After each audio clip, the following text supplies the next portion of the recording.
2, 3, go. Good morning, everyone. Good morning, ma'am. Let us check your attendance first. Say present if your name is called. Jimbert. Giselle. Gilbert. Emerald. Isabel. Okay, very good. Our topic for today is about inclusive citizenship and participatory governance. And our objective is, at the end of the lesson, learners should be able to first define inclusive citizenship and participatory governance separately. Number 2, explain the significance of both in addressing social, political, and cultural changes. Number 3, to develop a simple plan of action of promoting inclusive citizenship and participatory governance. Okay, let us have a small activity. So, what do you see in the picture?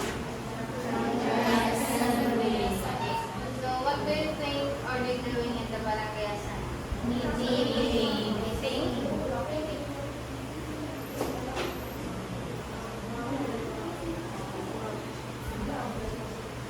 How about this one? Katipunan ng Kabataan Assembly. Okay. How is it related to our topic? What do you think? How is it related to our topic? The meetings of different groups. Inclusivity. Okay, very good. From the word inclusive. How about this one? If your class is planning a cleanup drive, but only 3 students will decide what to do, is that fair? No, ma'am. Why or why not? Because a clean-up drive known is a class activity. So everyone is affected and everyone should have a say. If only 3 students decide, the others might not see if the plan or might felt them. Okay, very good. How about another answer? Yeah. John Leonard. No, ma'am, it's not. Please louder the voice. No, ma'am, it's not fair because only 3 students are making the decision for whole class. Everyone in class will join the clean-up run, so everyone should have the chance to share their Okay, very good, John Leonard. Okay, again. Next.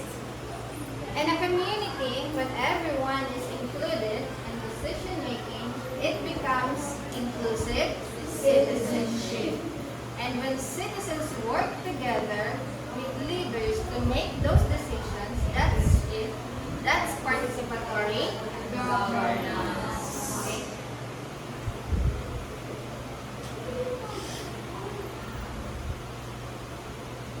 Do you see this PWD ramps and access facilities in our schools? Yes. Do you see it in our school? Yes.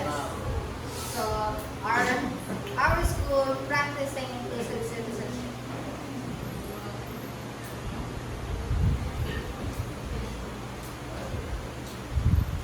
How about this one? What do you think is this one? voting. Voting. Right to Right. vote. Right to Right to vote. Very good. Oh, right. How about this one?